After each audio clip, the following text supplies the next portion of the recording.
ऊर्जा का एक प्राकृतिक चढ़ाव होगा। ये रीढ़ के कमर वाले हिस्से को जबरदस्त तरीके से सक्रिय कर देता है, पूरी रीढ़ की मांसपेशियों को मजबूत कर देता है। आप देखेंगे कि आपकी बुद्धि की तीव्रता में एक अंतर आ जाएगा, सिर्फ इसलिए कि आप कुछ सरल सी चीजें कर रहे हैं।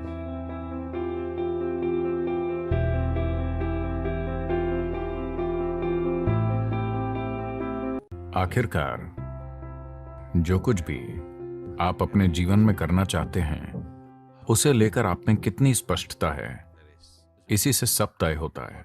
हमेशा ऐसा होता है, हाँ या ना? अगर आप में स्पष्टता नहीं है तो आप आत्मविश्वास से इसकी भरपाई करने की कोशिश करेंगे। आत्मविश्वास स्पष्टता का एक बहुत ही खराब विकल्प है।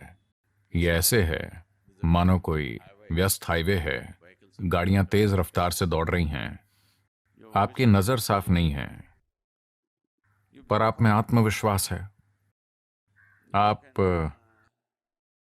आप अपने राशिफल की ओर देख सकते हैं। आप जानते हैं राशिफल?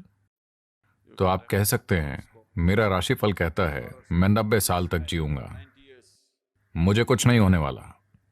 और आप शायद रास्ता क्रॉस कर लें। किसी नारे के इस्तेमाल से आत्मविश्वास पैदा कर सकते हैं।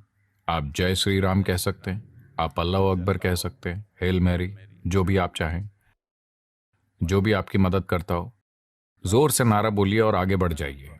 यह काम कर सकता है, संयोग से या किसी ड्राइवर की करुणा के कारण। लेकिन हर रोज अगर आप इसे आजमाते हैं तो हमें पता है कि आप कहां मिलेंगे। एक दिन शायद आप विश्वास के भरोसे पार चले जाएं। तो आत्मविश्वास स्पष्टता का विकल्प नहीं है। If you want to do anything successfully, you must have clarity, isn't it? अगर आप कुछ भी सफलतापूर्वक करना चाहते हैं तो आप में स्पष्टता होनी चाहिए, है ना? अगर स्पष्टता लानी है तो सबसे महत्वपूर्ण चीज है आपकी रीढ़ को एक निश्चित अवस्था में होना चाहिए, क्योंकि आपका बोध बड़े पैमाने पर वहीं से तय होता है। देखिए, रीढ़ केवल एक भौतिक पदार्थ नहीं है, इसके द्वारा सूचनाएं भेजी जाती हैं। यह एक गहरा संचार नेटवर्क है। अगर आप इसे खो देते हैं या अगर ये असंवेदनशील हो जाती है तो आप नहीं जानते आप क्या खो रहे हैं। आप कुछ ऐसा खो रहे हैं जो अद्भुत है। तो ये सिर्फ शरीर का एक हिस्सा नहीं है, ये हमारे सिस्टम में होने वाले संचार का आधार है ना? मेरुदंड यानी रीढ़ अकेली वस्तु नहीं है, ये कई चीजों का जटिल मेल है।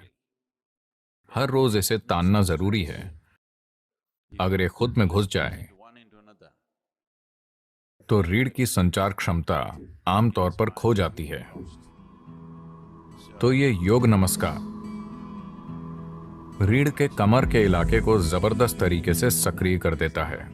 ये रीढ़ की मांसपेशियों को मजबूत करता है, रीढ़ को ताकतवर बनाता है, ताकि उम्र बढ़ने पर रीढ़ के झुकने से जो नसों में दर्द होता है उससे बचा जा सकता है। और अगर पहले से ही नुकसान हो चुका है तो आपकी रीढ़ को फिर से नया करने का सबसे अच्छा तरीका योग नमस्कार होगा। इसके फायदे पूरे शरीर में होते हैं। योग नमस्कार अपने आप में एक बहुत ही सरल और संपूर्ण प्रक्रिया है। ऊर्जा का एक प्राकृतिक चढ़ाव होगा। आपको बस अपने पांवों को एक साथ रखकर और उकड़ू बैठना होगा।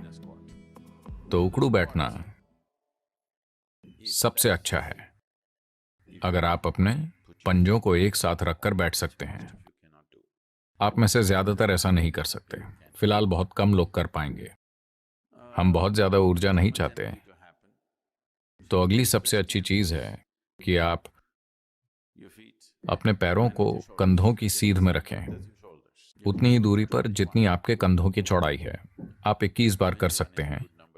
21 करने के लिए एक अच्छी संख्या है। अगर आप उतना नहीं कर सकते तो 7 से शुरू कीजिए। धीरे धीरे हर 2 दिनों पर अगर आप 1 बढ़ाते हैं तो लगभग 40 दिनों में आप 21 पर पहुंच जाएंगे, जो एक अच्छी संख्या है। आप देखेंगे कि इससे आपकी काम करने की क्षमता में एक जबरदस्त अंतर आएगा।